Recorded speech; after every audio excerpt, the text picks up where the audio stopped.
Welcome to 1 in Millions, the real UPSC model interview.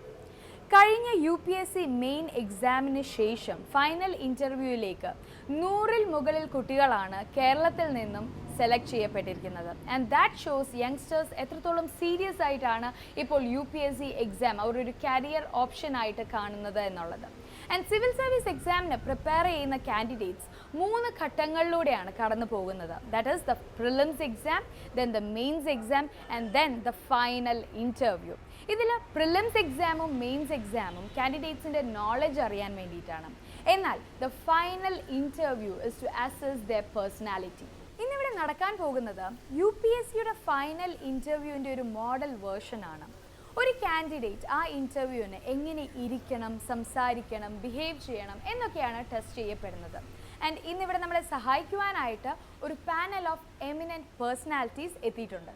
നമ്മുടെ ഇന്നത്തെ പാനലിസ്റ്റുകൾ retired IAS KT Chacko, former Director General of Foreign Trade, Government of India, Dr. B. Ashok IAS, Secretary of Ayush Sports, Government of Kerala, A. Hemachandran IPS, Director General, Fire and Rescue Services, Dr.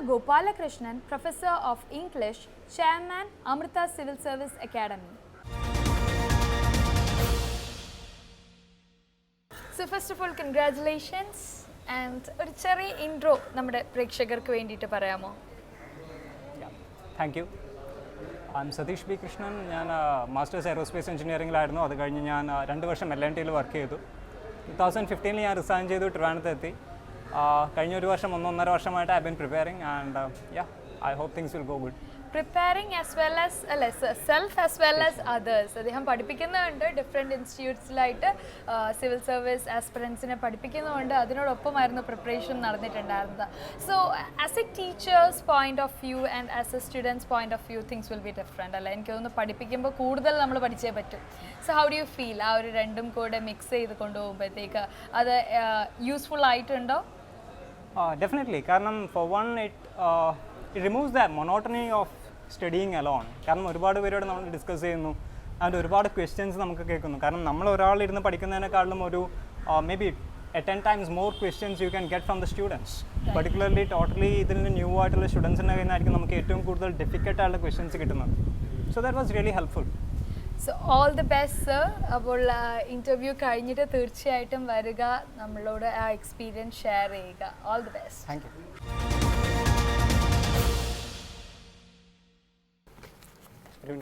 Good evening, good afternoon. You please be seated. Thank you, sir.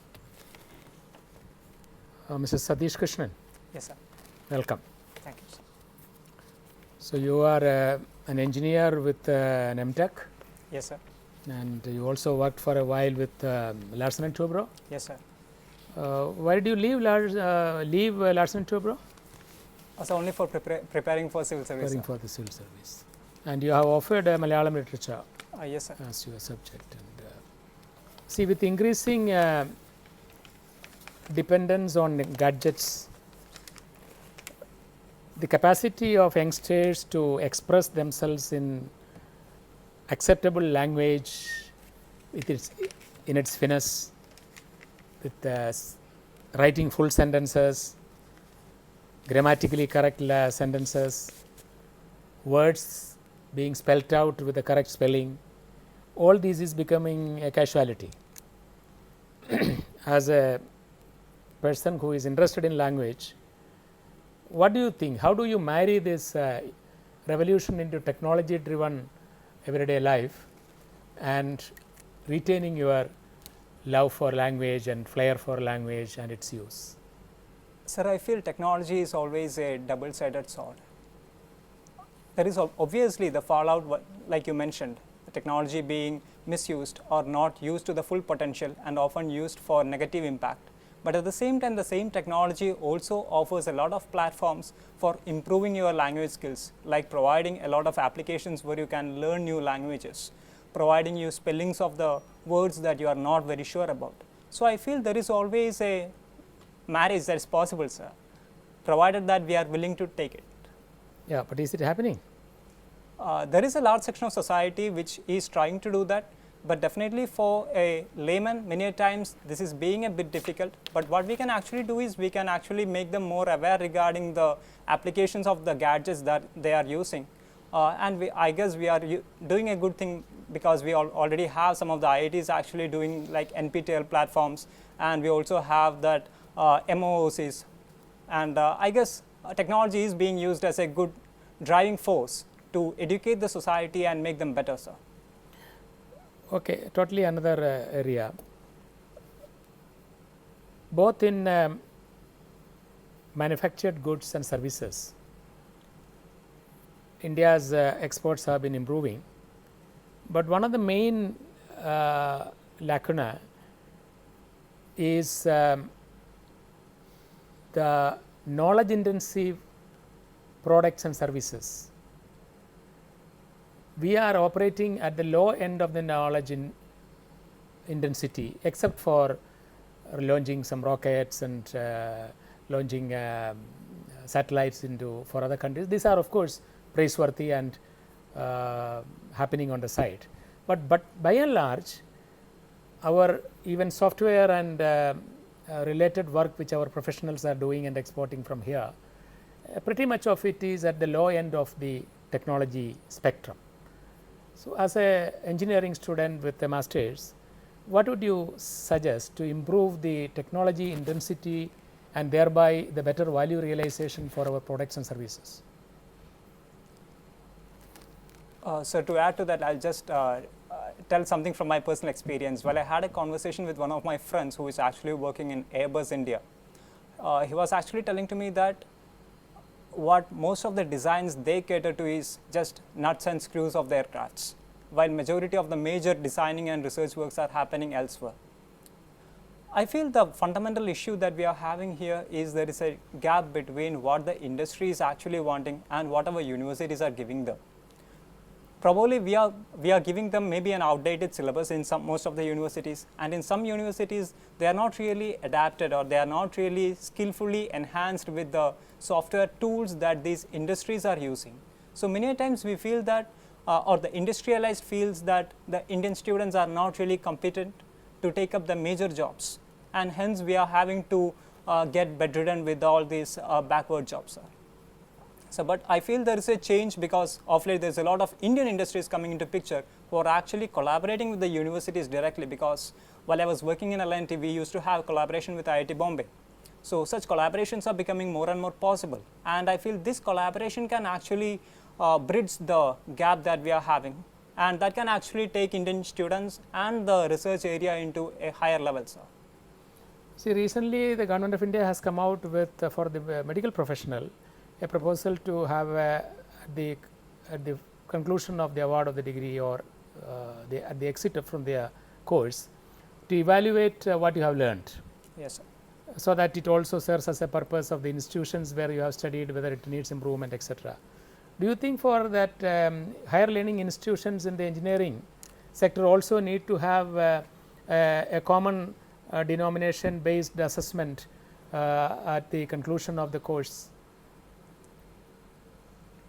So, to answer that, in my perspective, if I say MBBS broadly, I feel that syllabus all over India is more or less the same.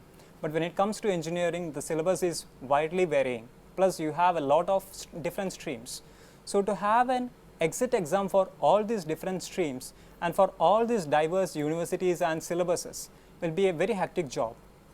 Plus, I don't really feel that to have such an exit exam for engineering will be as much as necessary as it is for the medical sector, because the seriousness, because here we are actually dealing with doctors who are actually having to serve the patients. But when it comes to engineering, I feel the industry absorption of the students itself is the best measure of how competent the students are. And then student deciding whether to join an institution or not, because it is not figuring anywhere in terms of opportunities. Yes, sir. I feel having transparency in such data and making such data more inclusive with very precise parameters judging what are these parameters, how these parameters are evaluated. To have some we have a lot of international parameters and international rankings. If you are having such rankings precisely mentioned in Indian context, and making those parameters available for the student community, I feel that will be a right step, sir. So that informed decisions are taken by the students at the time of enrollment. Yes, sir.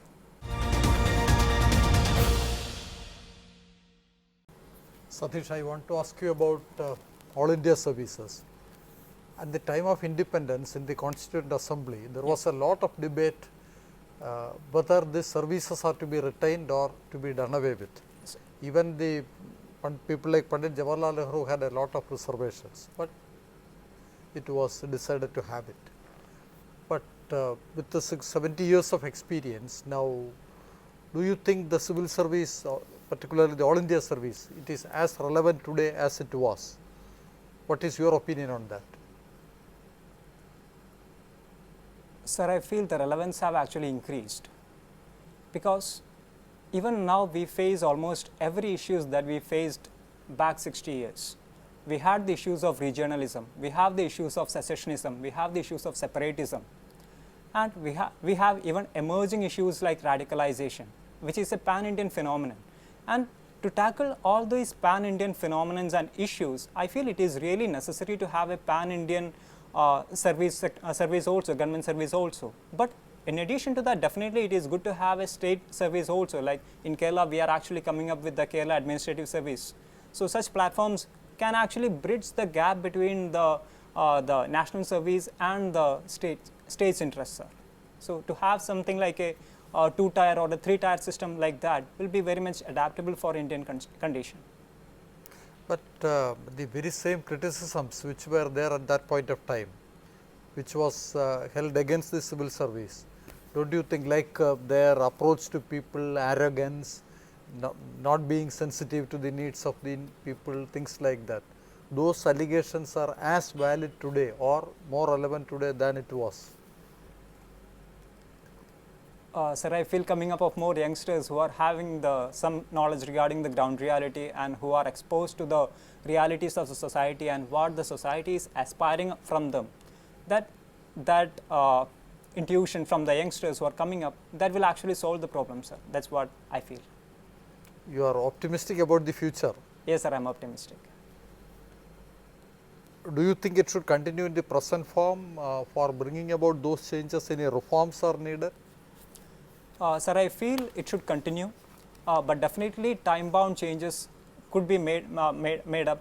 For example, accountability could be increased, because already there are recommendations to increase accountability. And something from Kerala example, like we have the Janamaitri police here. So if such examples, which are the worthy examples which could be taken and adopted in other states, could also be brought forth, I feel it will be more relevant, and the people will also be more attached to the service rather than considering it as an alien thing coming to them. Okay, a totally different area. You know, the role of media in a democracy, it's very, very important. Yes. With the emergence of electronic media and also social media and things like that, the impact and influence of the media is increasing day by day. Yes. Do you think there is a case for a controlled media, need for a little more control over the working of the media? Sir, I guess it was the French Revolution which gave the idea that the media is the fourth estate of the democracy. And I feel the real idea of the press should be to press the pressing needs of people. And unless that particular criteria is met, the media, I feel, is failing. And the moment a control comes in from an external entity, I doubt if that criteria could be met in a successful manner, sir. So I feel what is really advisable will be to have an autonomous system within the media itself to make sure that the media is working in line with the lines of democracy as well as to support the people, sir. But is that happening? Some mechanism coming from within? Sir, I feel some of the newspapers do have something like readers, editors and media ombudsmans like that. But I feel if all the medias are actually adopting such styles and scrutinizing themselves, some sort of introspection is made on a perpetual basis, and if there is a transparency in their actions, it could be improved, sir. Yes, Satish, that's only wishful thinking. Yes, sir. But see, if you compare with the West, if you take BBC, for example, There are instances where the top man has lost his job Yes, sir. because they published something which is unethical, which was wrong, things like that. But do you think any such thing happening in India? Sir, I feel it is both the good and bad. I mean, it has both good sides and bad sides, sir. Because for one, we are a democracy which is just 60, 70 years old, sir. Which means there is that much diverse problems to be catered to. And unless there is a media which is free enough to speak without fear and to speak without hesitation, unless such a media exists, I am afraid the problems of the real problems of the people will be brought forth. At the same time, I do agree with the fact that some of the medias are not really working in line with that. They are having vested interest, and often they are even manipulated by political interest and even by external entities also.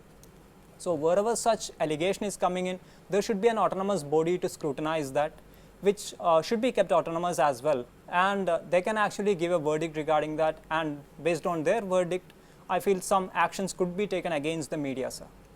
Now, how that autonomous mechanism will come out? Sir, I feel the autonomous mechanism could have maybe retired judges in that. It can have some of the leading media experts itself in that. So a balanced machinery like that. I'm not really sure of about how to bring it, but I feel having such a balanced organization which is autonomous enough to venture into and to give a decision, unbiased decision, would be fair, sir. Okay. Now, you are from the state of Kerala. Yes, sir. Now, Kerala is a state which is well known for the high level of literacy, awareness and rights of people. But even in the Kerala society, there are certain segments who are completely neglected, or whose human rights often do not get the kind of recognition. Like for example, the plantation workers, Yes, sir. who agitated under a title called Pemblai Urumai, which attracted the nationwide attention.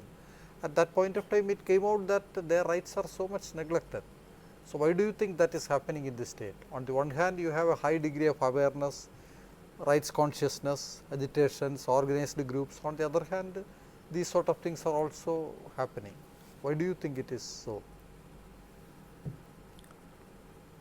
Sir, I feel there is always a conflict of interest as well.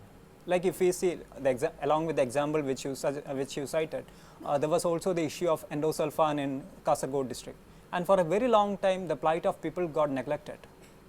So I feel there is a continuous conflict of interest between one sect of people who are actually victims and other sect which are more powerful enough to manipulate the government machineries also, and even the media.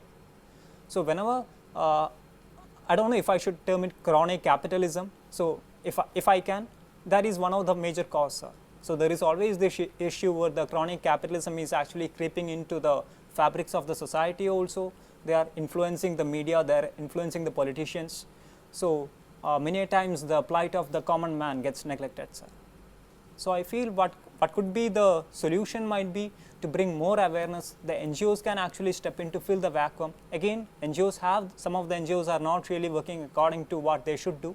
So they can be scrutinized, but the rest of the NGOs can actually step in and fill the vacuum. They can create awareness among the victims, and I feel there is nothing better than a mass awareness program, sir. But these NGOs, are they getting more space, or are they also getting squeezed out now? They are also getting squeezed up, but I feel if they are proving their legitimacy, it shouldn't be a big problem, sir. Or because of that they are getting squeezed out? That's the question. It actually goes both ways, sir. So I feel the chronic capitalism is really a big issue. Just one short question. You must have definitely heard about cloud seeding. Yes, sir. Why are states considering it now, and what is your view on it? Should the state, which are the states considering cloud seeding now? Sir, of late even Kerala has actually thought seriously about having cloud seeding program. Another but other than Kerala, I'm not very sure which another other Indian states state are. is seriously pursuing. A state where monsoon has failed for the fourth Maharashtra, time. sir. Karnataka, by going by press reports. Okay. Anyway, doesn't matter. How do you rate, as a aerospace man, how do you rate the technology success? Would you recommend it if you are like disaster management secretary of the state? Sir, I feel a large scale program like cloud seeding should be brought in only as a contingency program. We have an instance where China has used it successfully, but again that is only what they have called successfully. We don't know the reality, how much it has been successful, and no other country has actually ventured that much of actually implementing it. The Persian Gulf, some countries seem to have tried. UAE or somebody has tried. Okay, Saudi Arabia. That is how we are inspired. That is what I am told. The success of China has been brought up by the media a lot. So what do they do in cloud seeding? They are actually taking up the silver nitrate and they are spraying up into the clouds so that a platform or a stratum is provided. From an aircraft? Yes, sir. It could be an aircraft, but it could also be heliated balloon, sir, which can actually float up and stay there for a consistent time. Then what happens? How does it rain? So it provides a stratum. It provides a stratum for the molecules to water vapor to come and stick into it. So once they are actually providing that platform, the temperature comes down and the condensation happens and then it rains. But the success is, to determine success in a predetermined fashion is very difficult because atmospheric phenomena is guided by a lot of parameters. Even gust conditions, the wind conditions, the upstream jets. So all these have a very predominant role to play in. So the success is not guaranteed. So you will not recommend it as until and unless it is such a contingency where yes, sir. Nothing but rain would. Yes, sir. That's what I feel because we are basically a tropical country with enough rain that we are getting. So why we are now becoming a drought-prone country should be primary question that we should understand and tackle, sir. And that means actually coming down to the ground reality and getting people support and doing mass awareness program, water campaigning, etc. sir. Would you also recommend desalination, as Kerala has a lot of saline coastline, backwaters and of course the sea, a long coastline? Do you recommend it where there is water stress? How do you rate that technology? So that technology has been successfully done by countries like Israel. And even now we are having talks with Israel to replicate that. I think Tamil Nadu already has some desalination plants. And considering the state that in many of the coastal belts, it is difficult to get pure water, desalination plants are definitely one alternative we can actually go for, sir. Though it is consuming a lot of cost. It's expensive. What is the technology called? How do you convert saline seawater into potable drinking water? Sir, it's actually the technology of reverse osmosis. Sir. You are actually pressurizing it and letting from high pressure the solute is actually separated and the rest of the solution flows in, sir. Okay. Satish. Yes, sir. We have what is called the bond system after medical education. The candidate after studying for 5-6 years has to do 1 year of bond in government service. Yes, sir.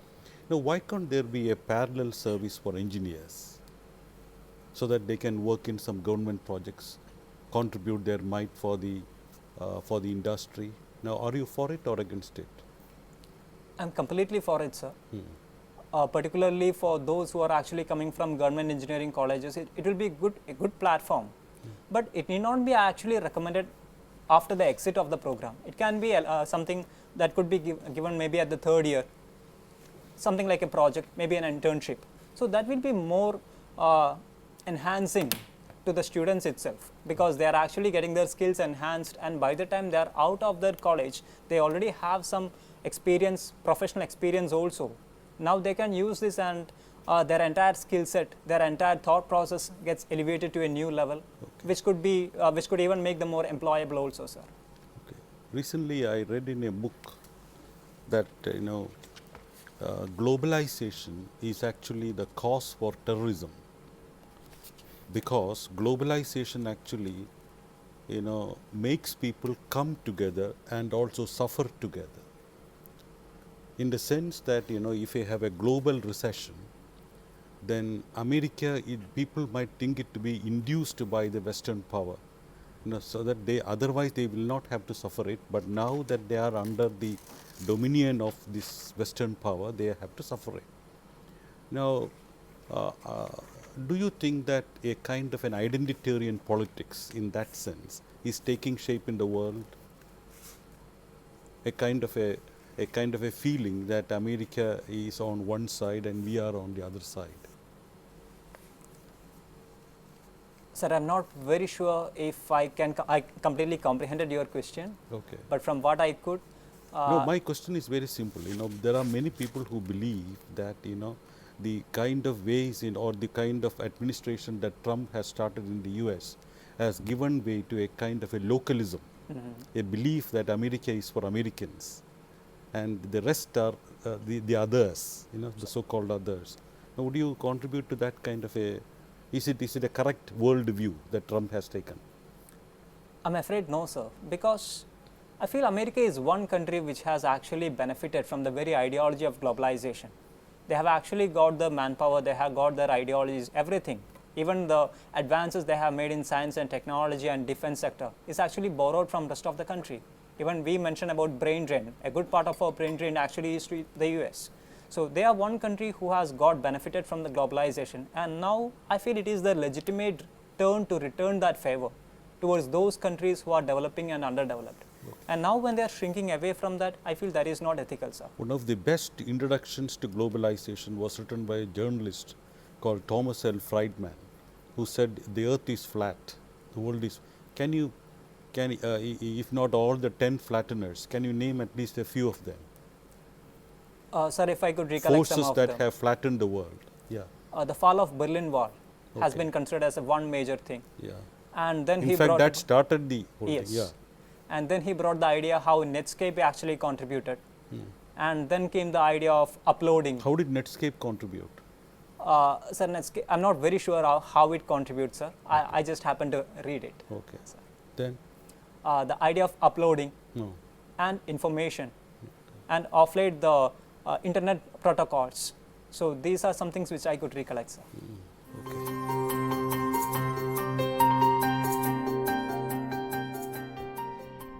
Yes, Satish sir, how was it?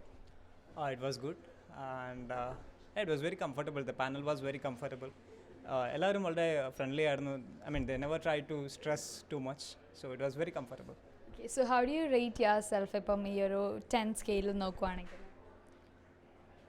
Maybe 6. Okay, so all the best sir. എന്താണെങ്കിലും positive reviews ആയിരിക്കട്ടെ.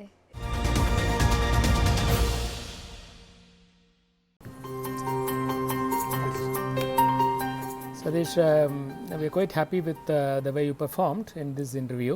Thank you, sir. And we are very hopeful that you would continue in the same vein in the final interview.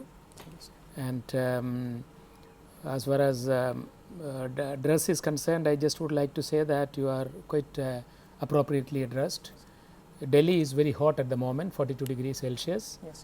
So normally a full sleeve shirt, dark trousers, etc., or a grey trouser and something else. That's the normal combinations of that is adequate. Even with a tie, it's quite fine. So what we would recommend is only continue to read and update you, update your knowledge on happenings around you, both in Kerala, in India, and globally, and things which you should know as an young, educated, aware individual, that you should catch up on those things.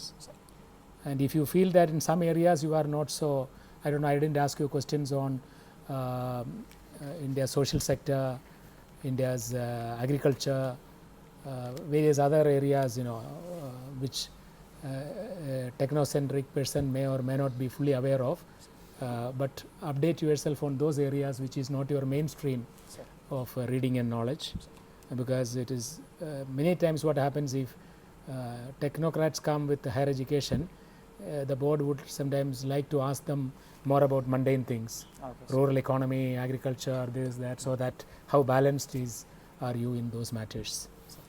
So otherwise continue on those things. We have awarded you a very high score of 75%. Okay. I had seen you some time ago. Yes, sir. At that time you had some kind of nervous energy about you, but now you are doing extremely well. Thank you, sir. I am so happy to see you today. Thank you, sir. You have done extremely well, and you have to keep up this level only. As sir said, areas of your strength and weakness in terms of knowledge, that you can keep in touch, because there is a little time. Otherwise, you have really come out well. I think if you keep this level of performance, you will do extremely well in the interview. Okay, all the best. Just keep this level 75, depending on luck you can even go beyond that. All the best. So reviews ഒക്കെ കേട്ടു, എങ്ങനെയുണ്ടായിരുന്നു reviews? Encouraging, I'd say. The reviews were not bad. It was pretty encouraging, and I guess most of them were happy with the way. But definitely they suggested how I could actually improve. Karanam chale areas they suggested. Adula karanam my background is technical background. അതുകൊണ്ട് തന്നെ may be the panel might ask questions കുറച്ചുകൂടെ ഒരു sociological അല്ലെങ്കിൽ rural background related questions ഉണ്ടാവാം എന്ന് പറഞ്ഞായിരുന്നു. So ആ ഒരു ഏരിയാസ് കുറച്ചുകൂടെ ഒന്ന് make sure that I don't skip those areas. So ഇപ്പം ഒന്ന് സെൽഫ് അനാലിസിസ് ചെയ്യുകയാണെന്നുണ്ടെങ്കിൽ what do you think your strength is and what is your weakness? My strength, I feel, is my ability to converse, and I hope I'm pleasant enough as well for them. And definitely the weakness part is, yes, the knowledge, because it's a never ending thing. So the more I can actually push upon it, the better. So all the best for your final interview, and ഈ ഒരു pleasantness അപ്പോഴും help ചെയ്യട്ടെ. Thank you.